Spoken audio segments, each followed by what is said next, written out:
Hi, I'm Nicholas McGurr, author of The Afterlife and host for Stories in a Cemetery. You can find all my fiction works with themes of the afterlife on nicholasmcgurr.com. That's NicholasMcGirr.com.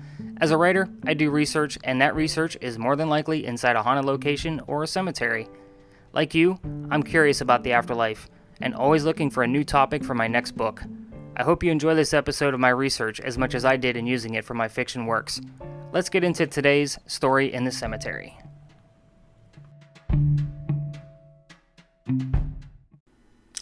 Hey guys, welcome to episode 24, where I will be discussing The Secret right here in Charleston and the differences of the Montreal verse 5 solve as compared to the solve that Brian McFarland and I have come up with for Charleston. So head over to buymeacoffee.com, search for Nicholas McGurr. Of course, there'll be a link in the show notes, and that's Nicholas McGurr, McGirr. And you will be able to have full access to the episode once you drop a buck in the coffee pot. You'll have access to all of the episodes that we're discussing on The Secret, and they come out the first Friday of every single month. So one quick announcement before I give you guys a sneak preview of my interview and chat with Brian McFarland. I'm going to be doing a book signing right here in Summerville, South Carolina. So if you're a local or you're going to be visiting the area and you'd like to take a look at some of my works, chat with me a little bit, ask me questions about The Secret that I may or may not reveal, I will be at Main Street Reads on February 20th from 5 p.m. until 7:30 p.m. And then I'll be hosting one of my interactive ghost hunting experiences at 9 p.m. that same night, for folks that will be visiting with me, and also you, the listeners, if you are not planning on going to the book signing to come and have a chat with me, by all means, I will put a link in the show notes, and you can use the same discount code that I'm giving to new fans of my fiction work. The discount code will be Main Street for Main Street Reads. Imagine that. And tickets will only be $20. That discount will end on February 20th.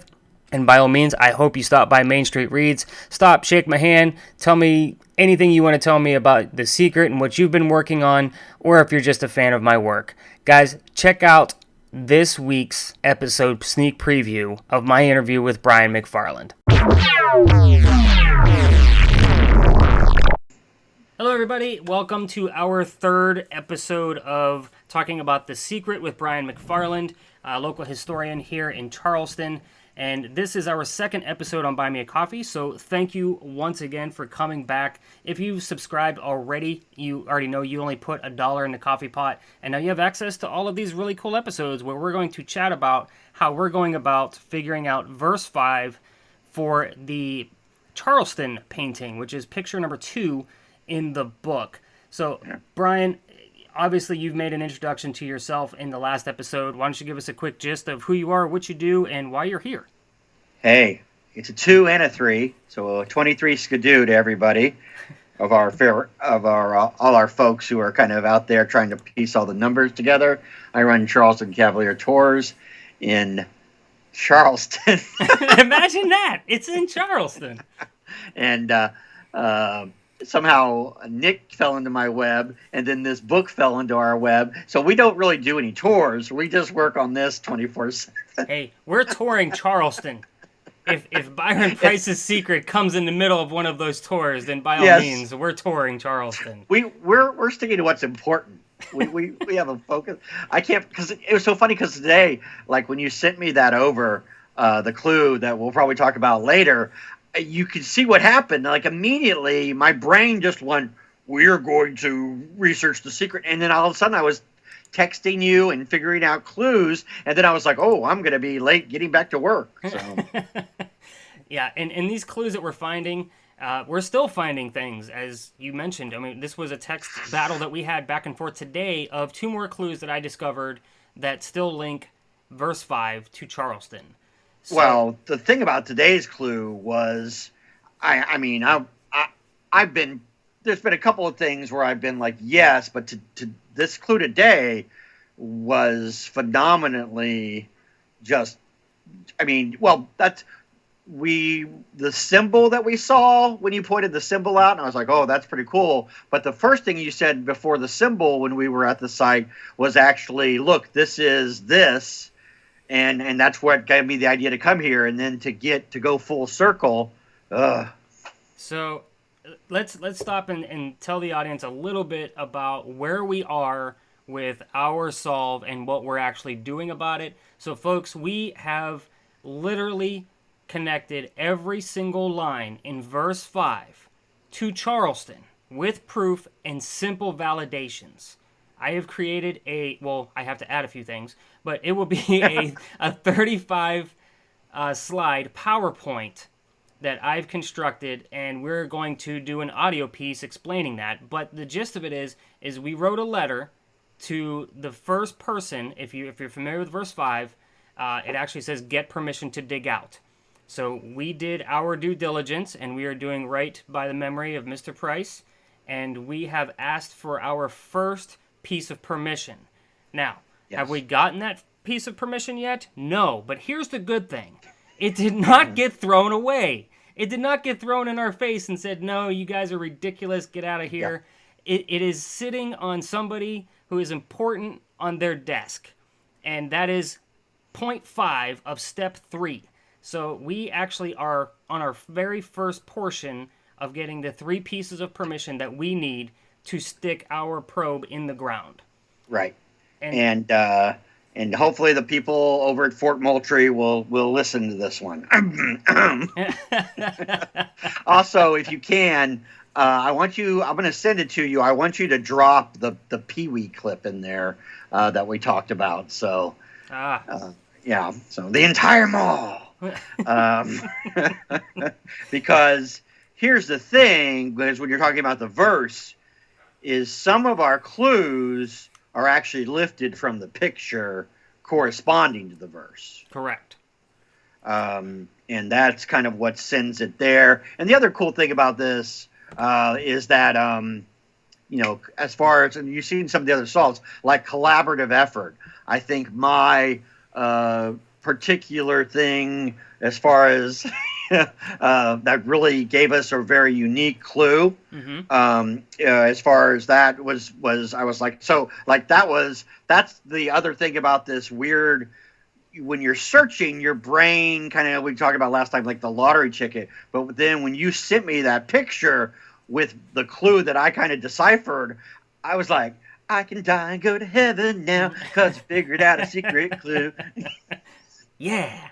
Don't forget the yeah. No, and then you're like, well, wait, that's completely ridiculous. But I'm sure some of our listeners know exactly of that which I speak. So again, we have to. I mean, it's not just Brian and I that are figuring this out. We have a third party, and she technically doesn't want to be mentioned. But my wife April, folks, has given us the solidarity that this is exact.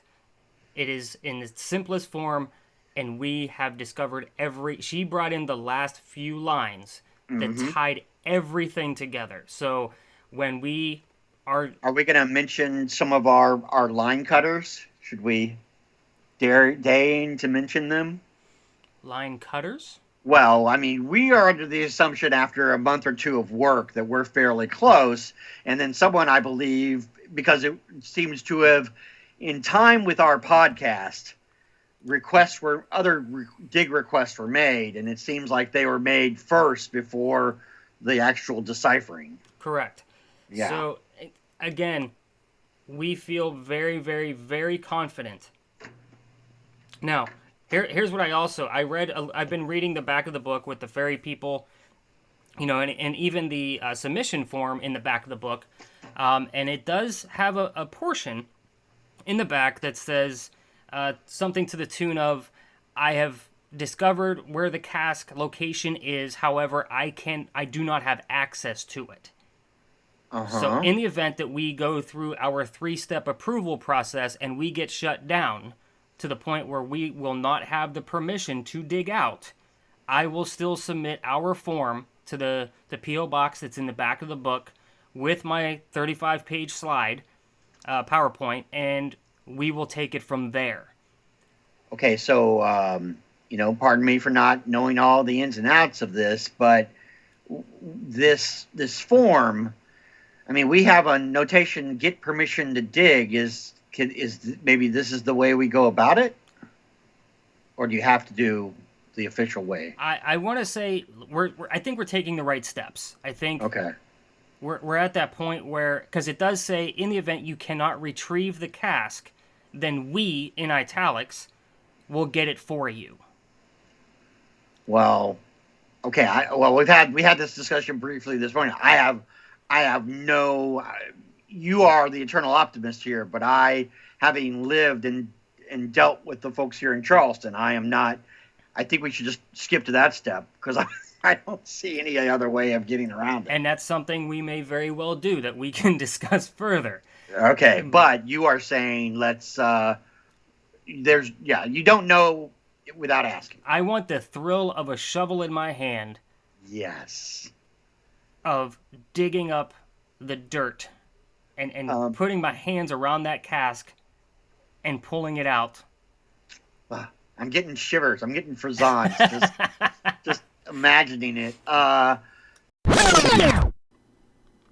As you guys can hear, we had a blast with this episode, as we did with The Secret episode on buymeacoffee.com. To hear the rest of it, head over to buymeacoffee.com. There will, of course, be a link in the show notes. Reminder again, I will be doing a book signing at Main Street Reads in Somerville on February 20th, and with doing an interactive ghost hunting tour after, with special discount code Main Street as one word. So if you want to book those tickets for just $20, just head over to the link that I'm going to provide in the show notes at charlestoncavaliertours.com.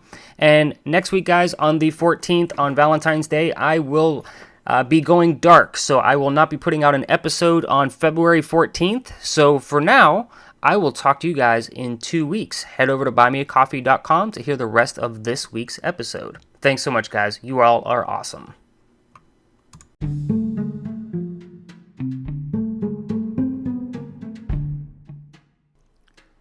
Thanks so much for listening to today's Story in a Cemetery. Be sure to check out the show notes with pictures and bonus audio sections on nicholasmcgurr.com. As you know, I'm a writer, and now you have another story that inspires me to write my fiction works. Be sure to share this episode on your social media or leave me comments on the Stories in a Cemetery Facebook page. I'll see you next time with another Story in the Cemetery.